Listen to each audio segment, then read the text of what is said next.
I'm going to call to order the regular meeting of the Board of Trustees of College of the Redwoods for August 4th, 2026.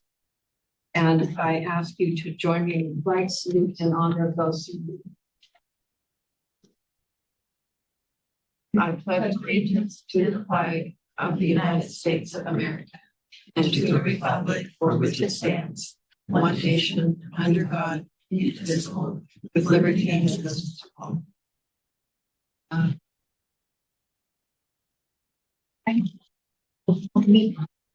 No.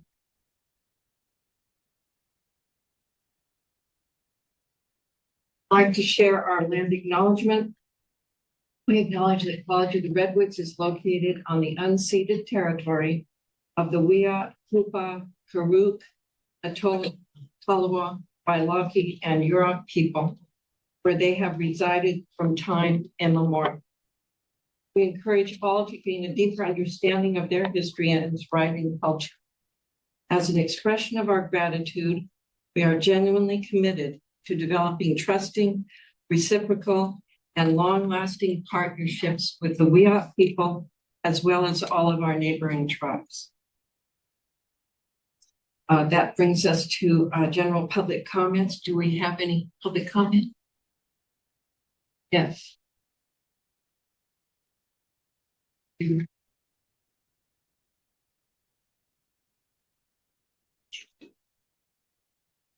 Oh, well, sure. Actually, this is on agenda item 3.6.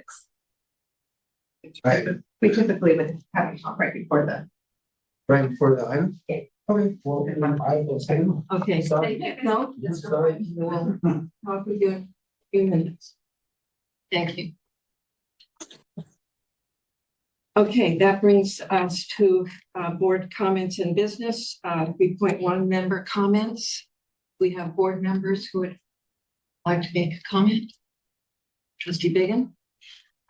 Well, this past month, I attended the health fair. It's put on by the Medical Hospital Center, and PR's branch campus there had a big table of brochures and that kind of stuff. And they were probably 500 or more people around that there. Wow. And I really appreciated the fact that they organized an outreach table. We had all these brochures that obviously they got from the main campus that promoted programs that are available locally and online and Thank you. Other member comments? Okay, well, I will share that July 28th, I'm participating in the agenda Zoom for today's meeting, and that on the 3rd of August, I had participated in a Zoom meeting with the search committee chairs.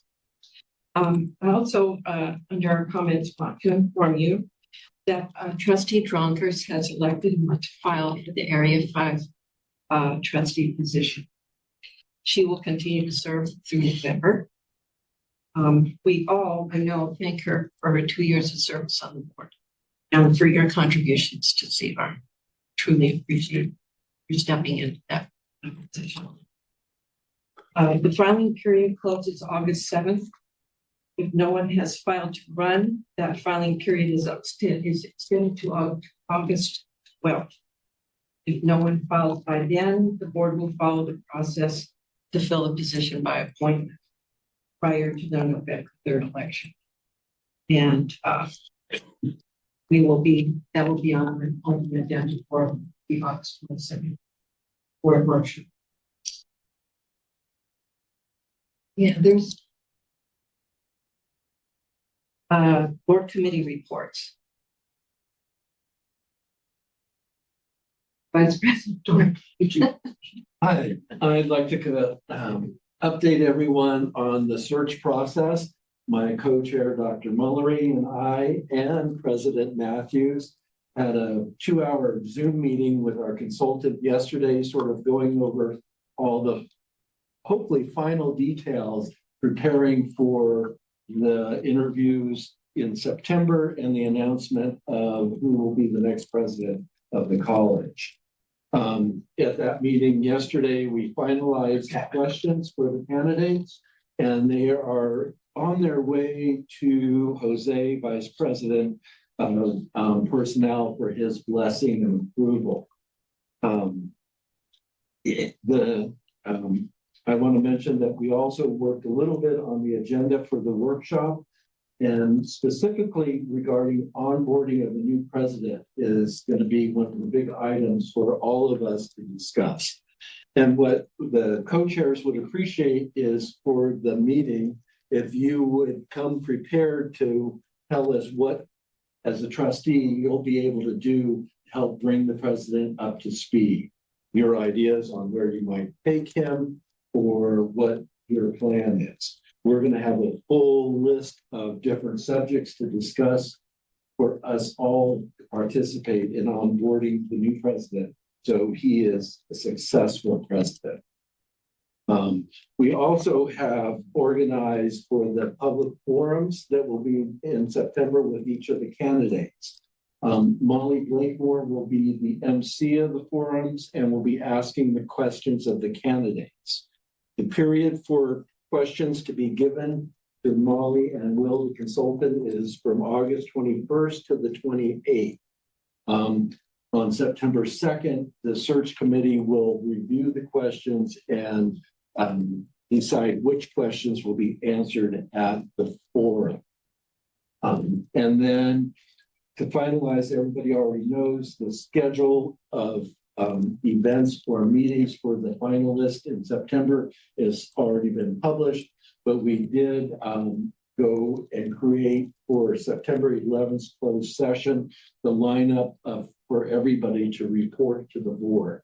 The process will be that each entity will prepare ahead of time in writing the strengths and weaknesses of the candidates, and that will be given to the board. And then we'll have 5 minutes in closed session with the board to discuss those decisions.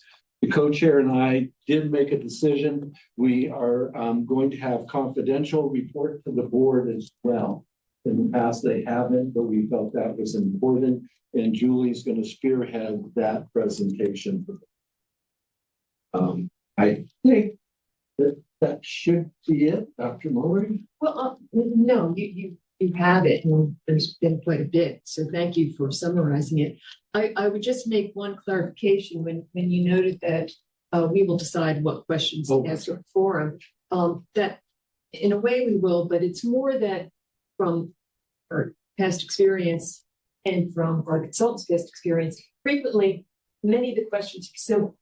So it's a matter of just sort of blending questions. You know, we might end up with 200 questions, and we can't ask 200 questions in a 45-minute forum.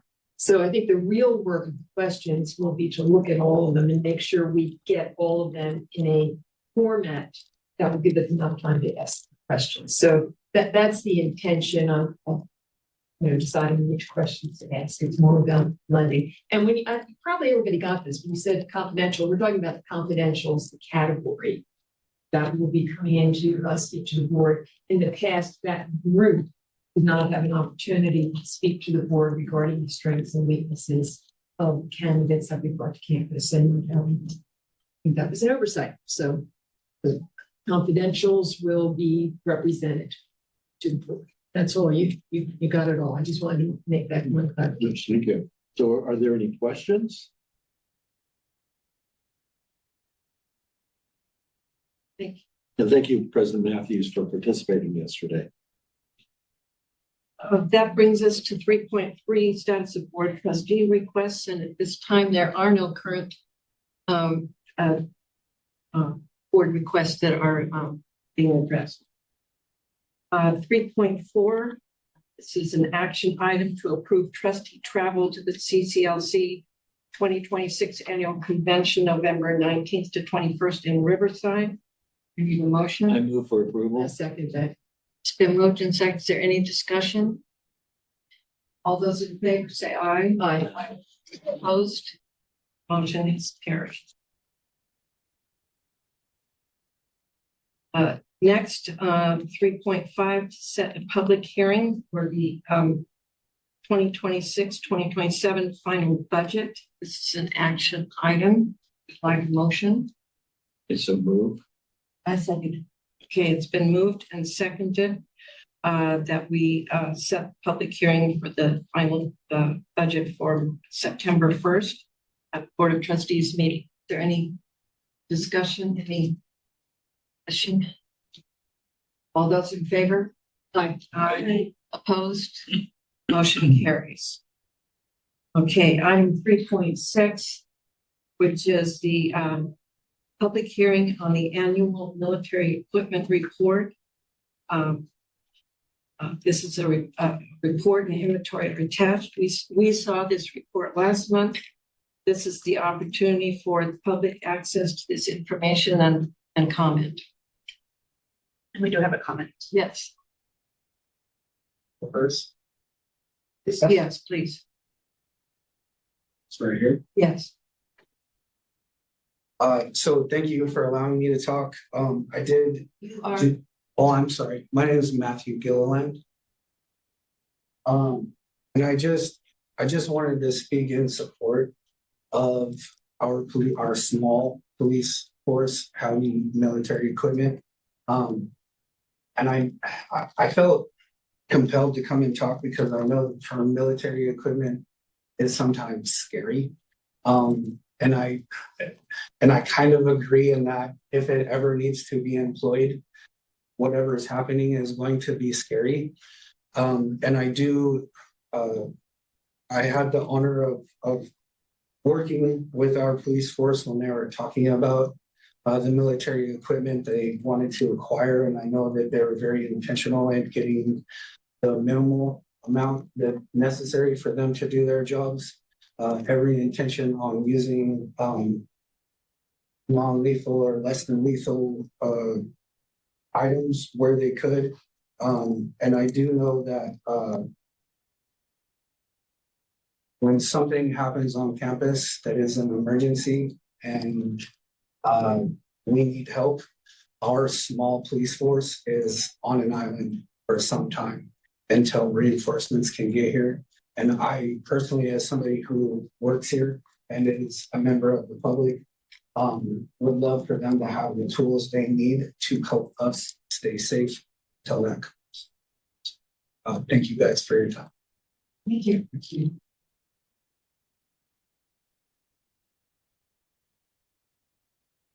you please introduce yourselves, Yeah. Sergeant Watson? Yeah, my name's Sergeant Corey Watson. I'm the CRPD sergeant, and with me is Officer Ortega, who's the officer, the one and only for CRPD. And we're here and happy to answer any questions you may have about this particular item. Does anyone?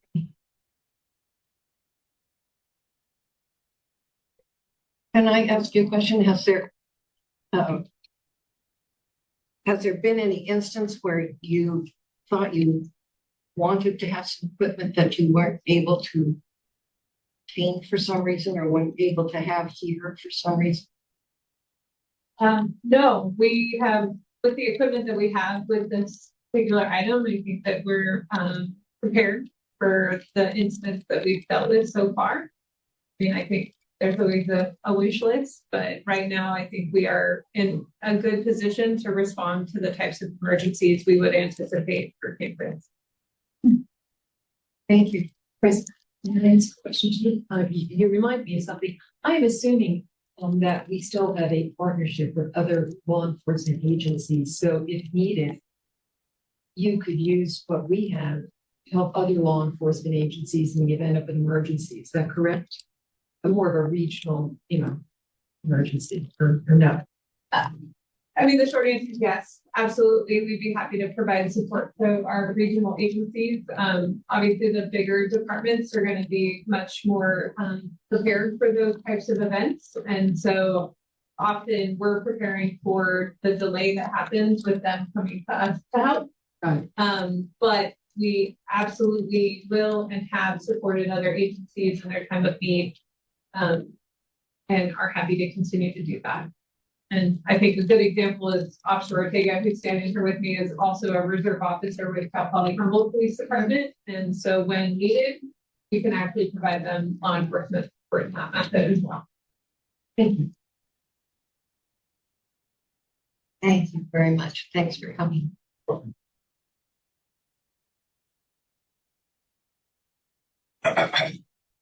Okay, that moves us to item 4, consent calendar action items. Any board member can remove an item from the consent calendar and place it under discussion. Those items removed will be voted on separately. Trustee Muller, 4.2. That was the same. 4.2. Okay, in that case, I would like a motion to approve items 4.1 through 4.8 with the exception of 4.2. I so move. Second. Thank you. All those in favor? Aye. Aye. Opposed, motion carries. Item 4.2, trustee Muller. This is really more for the record than anything else. I want to make sure that the record knows that the Jack Rice, whom we are hiring as a coach, is not our trustee, Jack Rice. And that's important for the record because of some past experience. Thank you. Trustee Gordon. I have a question about this position. I don't think I've seen it before. The athletic events assistant. It sounds pretty exciting. What is that? It's pretty exciting. And I want to make sure that that's item 48 and 49. But there's quite a few, 64. There are number 62, Right. 50. Yeah. These positions are to help Ryan Vizio manage the default methods of monitoring system. Because we are have to, by NCAA rule, make sure that we have enough people for game management. Okay. And these people help on Ryan do those things. Just manage. They don't. The way it sounded, it was like they help the players. No, No. we have to have someone on staff on site at each game to make sure that it runs smooth. Okay. So they just rotate through all the games then? These different ones? I don't get into the lane of who Okay. assigns to what game, but it's up to Ryan. Yeah, because it seemed like it was pretty robust with assistant coaches and everything. It was pretty impressive. Yeah. Okay. And move for approval. Oh, So, Is one of Ryan. I have one of your okay, sorry. 1.2. I wanted to make a note of item 137 under resignations. Tori Eagles, manager of the Pelican Bay Scholars Program, whose last day of employment is September 4th. And I just wanted to comment because personally, I worked with Tori for many, many years when she first came on as I believe she was a student employee to begin with. Through her time at College of Redwoods, she personally completed her 2-year, 4-year master's degree while working. She has worked with the Pelican Bay Scholars Program and the College Education Program at Pelican Bay from the outset, and has been traveled to conferences, presented, supported other programs, in contacts with formerly incarcerated students who are no longer, were out community and working sometimes in those programs. She's had a huge impact on that program. And I just wanted to acknowledge that as she moves on to further her career and in her personal life. I want to mention that. Second. Okay. All right, it's been moved and seconded to approve 4.2. All of those in favor? Aye. Opposed? Motion approved. Thank you.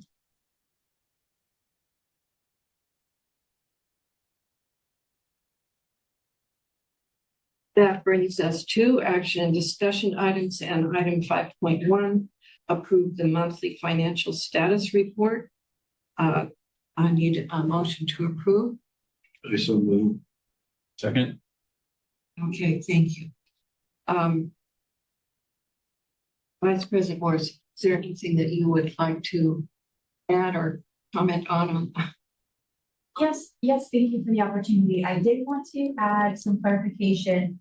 The report does say that it's through June 30th, 2026. However, we are still working on closing the books. So the numbers that you see for revenue and the numbers that you see for expenditures are still going to be changing until we actually have everything all closed out. Ultimately, though, I wanted to put emphasis on the fact that anything that goes positive to the change in that position, which means revenue is any change in the revenue being greater than expenditures from that point forward, will help the bottom line. So it'll help increase the reserve balance. I noted that there were many non-100% under Yes. both revenues and expense. Yeah. So I know that this is an ongoing process. Thank you. Yeah, just a moment. Yes, I wondered if, should I direct my question to Dr. Morrison or do you? Answer me and then I'll refer to Vice Yeah, I President. should know that by now. So I'm just curious about the increase in the salaries in general. It's an increase of 1.5 million.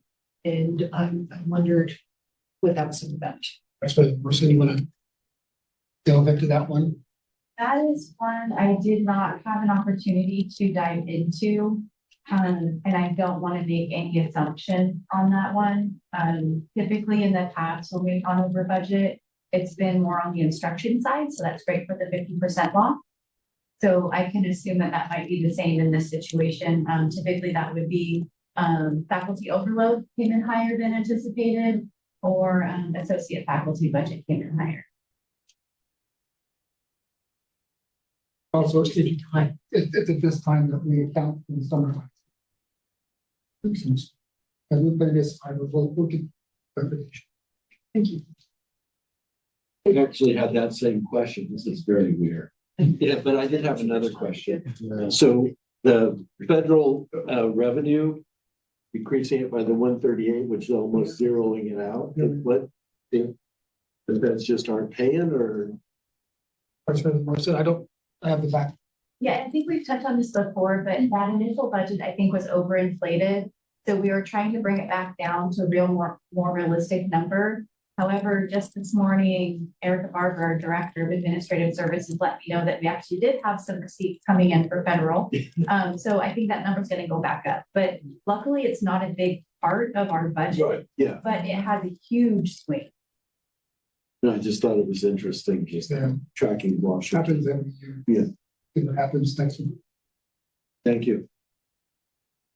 Okay, any other further questions? If not, all those in favor of approving the monthly financial status report, say aye. Aye. Motion carries. Thank you. Item 5.2, to authorize the updated listing price for the construction technology house number 50 at 1650 Allard Avenue, and authorize the president to accept a reasonable offer and execute the required sale documents. This is an action item. You need a motion. Move for approval. I second it. Been moved and seconded. Are there any questions for President Flamer? Or President Flavor, do you have any additional comments? This is rare. I know. Because in the past, I've come to you to say, can we drop the price a little to sell it? This is not based on comps for increasing, Senator. Right. Thank you. Very nice. Who's broke? You asked me that. Report. Oh, well, you should know I'm a retired real estate broker. It is in. It's in there. Devin Ballin. Okay.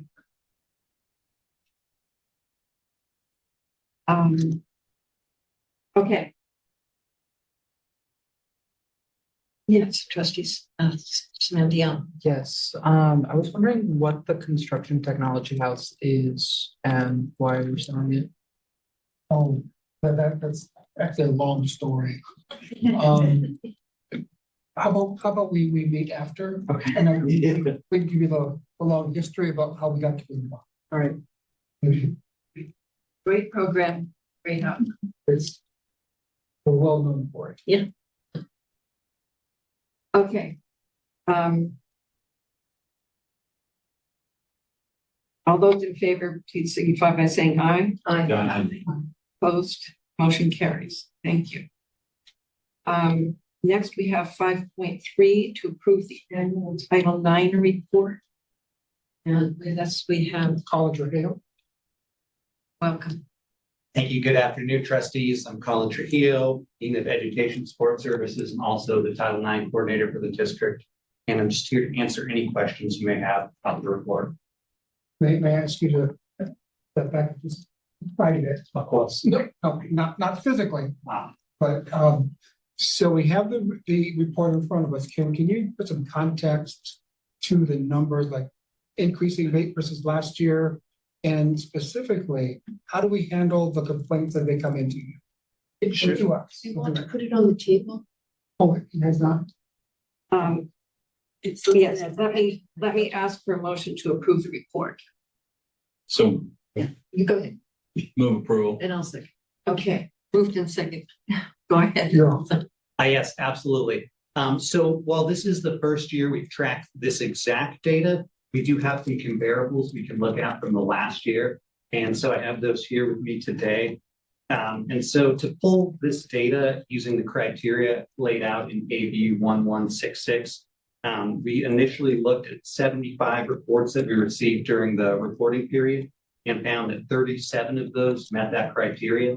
And so if we look at the previous reporting period, we had 73 reports, so quite comparable.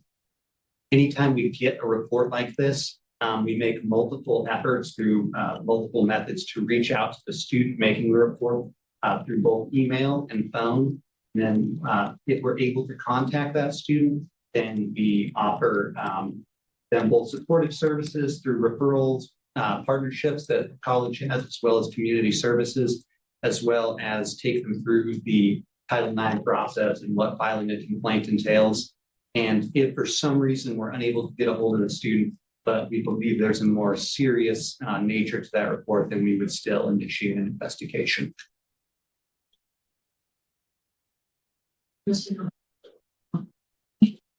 I asked President Clymer about this earlier, and thank you for raising the question.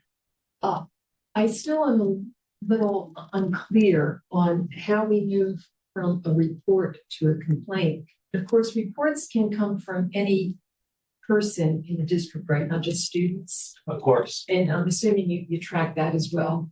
It sounds like most of the reports that we get are from students, but if there's a trend that employees are reporting, that's something that I'm sure you must be aware of.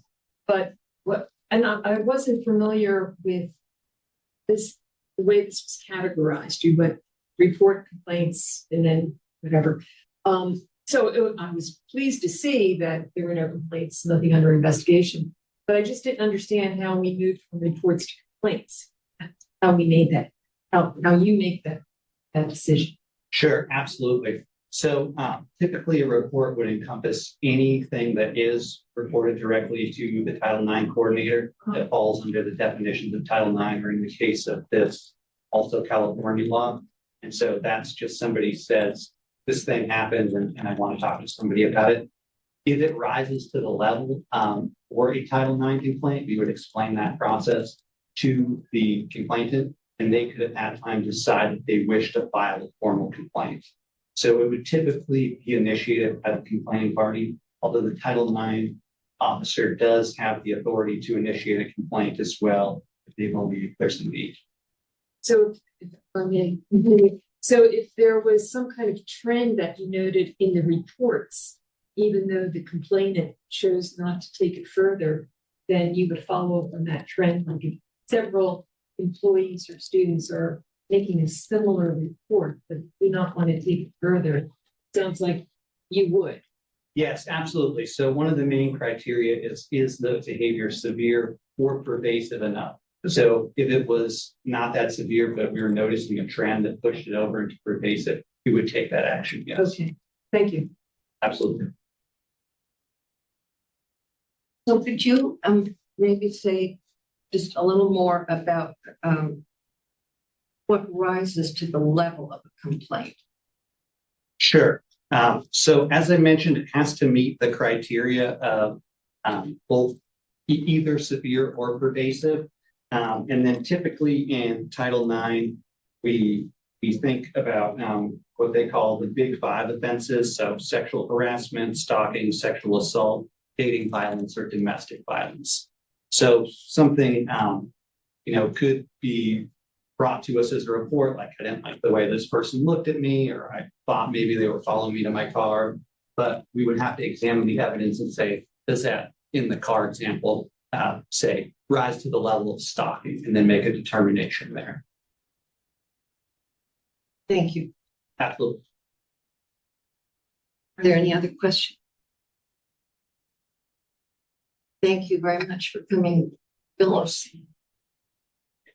All right. All those in favor of approving the Title IX report, please signify by saying aye. Aye.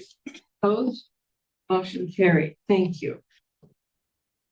That brings us to information reports. And that is 6.1 is recognitions.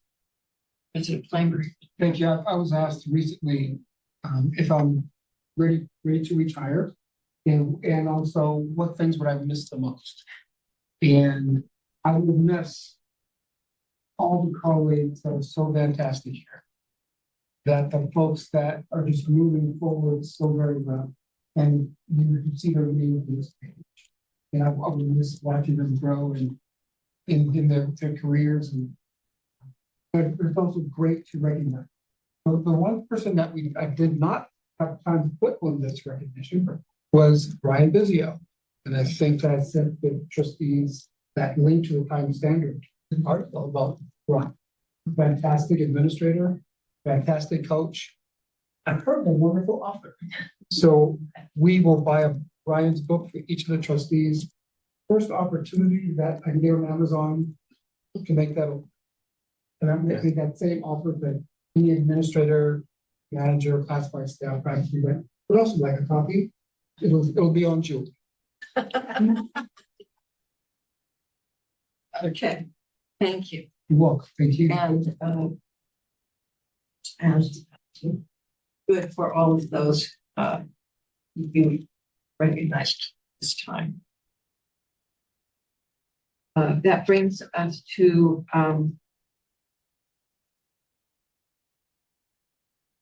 organizational reports. And first on that is Academic Senate. She is not here today. Okay. The second would be classified Rachel Worsey. Thank you. Welcome. Thank you. First, I want to thank you. In our contract, we have release time for conference, and this year we had 4 College of the Redwoods people in attendance, 2 on release time, and 2 we have roles with the union. It was a really wonderful conference. We'll do another report like we did last year, but we did have the opportunity to hear Dolores Huerta, which was a special gift for all of us. And I also want to thank you. We did finish negotiations yesterday, and we are very thankful for being heard, and the classified staff feel very valued. So,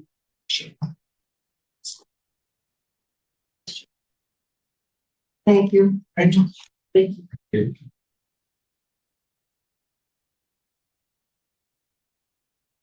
That brings us to Management Council, President Kavanaugh. Welcome. Good afternoon.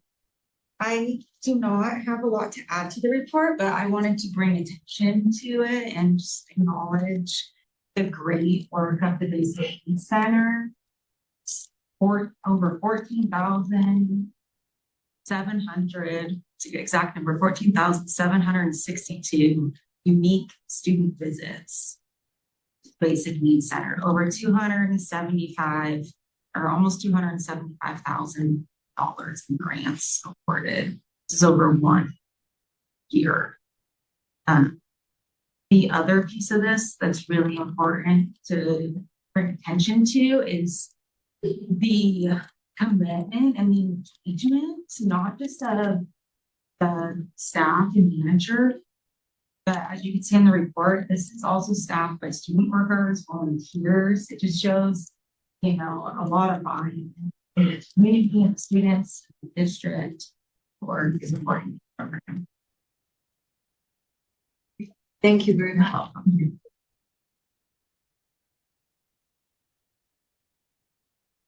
It's going to be.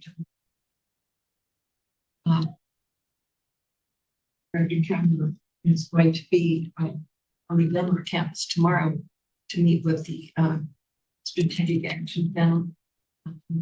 I just want to balance you ahead of time, your time and everything. Look forward to seeing you tomorrow. Thank you. Question. Yeah, I have a question. Sorry. What is the unknown location? I think that is a student visit was reported, but the teacher was not. Yeah. I recognize all of these campuses, but unknown location. That's my curiosity. Any other questions? Thank you.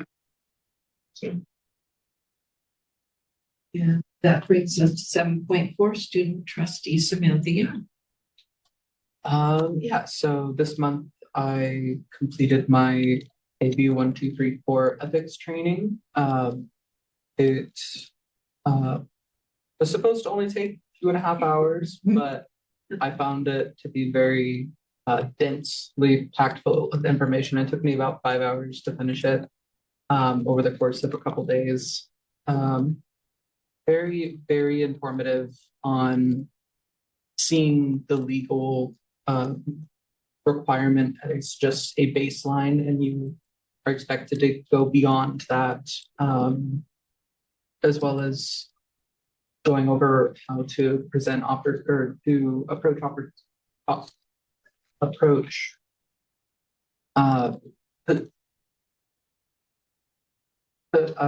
what is it called? Approach situations with fairness in mind.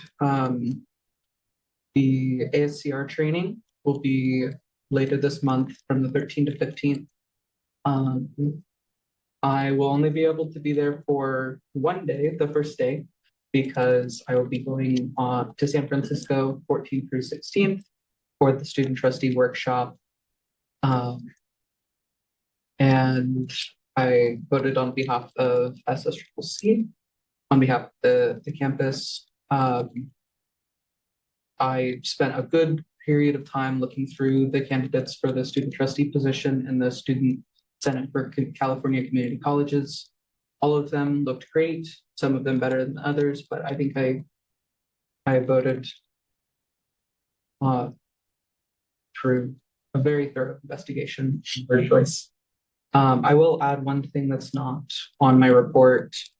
Over the course of July, I worked for the Upward Bound program, and I cannot sing its praises enough. I think special programs like this really are important to the College of Redwoods, not just for helping students kind of go into college for their degrees, but also to cultivate a sense of community. All of the staff that were working this year were very enthusiastic, and that really infected the kids with a lot of positivity, and hopefully a lot of them will be coming back.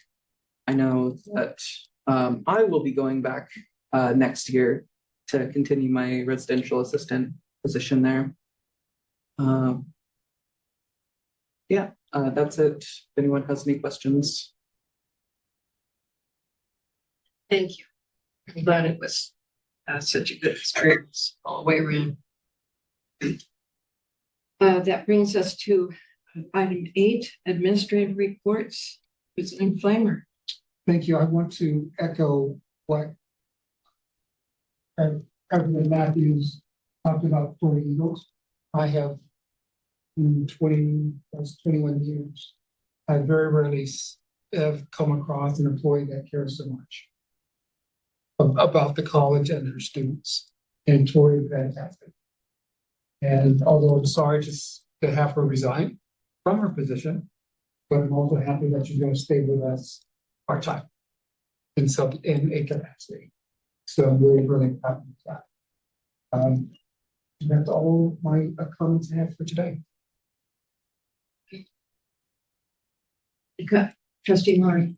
Yeah, thank you for including those articles regarding the SATs and ACTs. Is the California Community College system taking a position on this? No, not yet. But that conversation is starting at the ground level, it's like up. The ground level of starting. Community faculty and staff at our level, again, all of those issues are coming into the chair. So that would be a topic this year, maybe in the academics. So it's going to be a topic this year. Somewhere. It's already been a topic in the academic setting, Okay, great. but now that we drive to the bigger. Okay, thank you. So the community college systems part in that conversation is weighing in on what they think UC and or CSU should do. Okay, so I know it's part of the conversation about underprepared issues and how to support students and what the best ways are to do that. But those are admissions tests. We don't use admission tests in the community college system. We do not, by law, we cannot, but we've had, as you know, that we've had exams. Yes, Exam, placement. placement exams in math and English. Right. Those have gone away. Yes. So the question is now, whether the community college system will bring those back. Right. Okay, so I am aware of that. Yeah. I am aware of that. I just want to make the distinction between an admissions test and a placement test. Two different things. Yeah, very good point. All right, that brings us to Vice President of Administrative Services. I did not have any comments to add to my report, but I would be happy to answer any questions.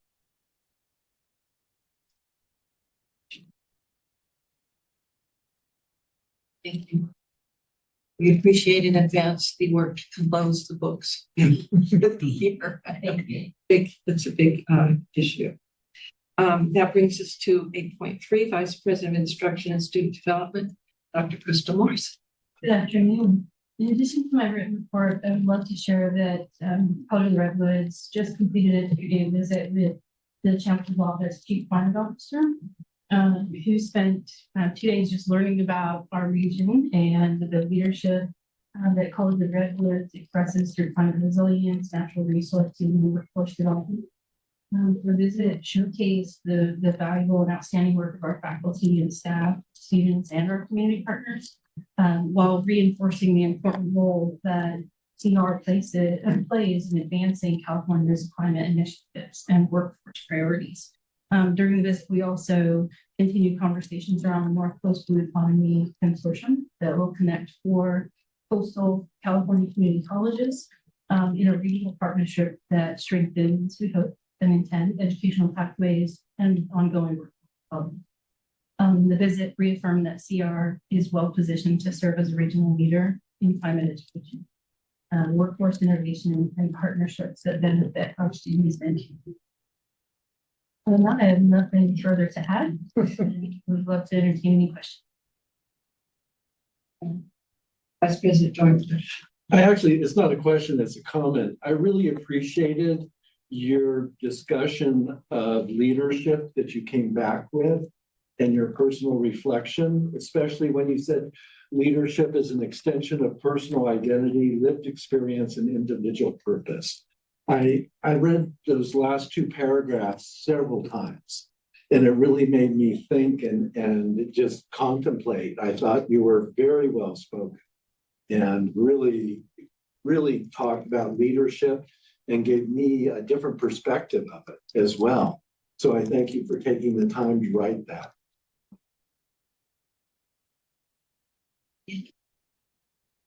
Thank you. That brings us to Director of College Advancement. He's not here today. Okay, thank you. His report is attached, and we're all looking forward to the sports auction, correct? Okay. I have my golden tickets already. You have your golden tickets? Okay. You better hurry up. All right. So we check. That brings us to,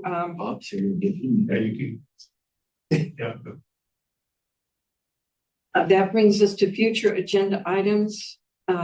Any trustee can request an item on the agenda. Are there any requests? We haven't mentioned anything in today's meeting. Okay. In that case, I would just remind everybody before we go into closed session that we have our workshop on August 22nd at 10 o'clock here. We will all be here, correct? Really? Everybody will be there. All right, great. In that case, we are going to be in closed session to discuss public employee performance evaluation of President Superintendent for California Education Code 54957. And we are going to take a 5-minute break and then reconvene into closed session. Public comment. Oh, I'm sorry. Is there any public comment on our closed session? I have potato blow cell raising. Yeah. Yes. Hi, everyone. I just have a question. So, Dr. Flamer asked me to provide like a brief report on where we stand with the Artificial Intelligence Committee's work. And I was wondering if that would be appropriate for the section that we just covered, or if this will be better fit for after we reconvene. Okay, that President Flamer says that this is something that will be in the workshops on August 22nd. Okay. Okay. Yes. Yeah, we will be busy, but yes, we'll be on the agenda for our August 22nd workshop. Okay, and so then you would like me to present on it then? Yes. Okay. That Thank sounds you. great. Thank you. Okay, thank you very much.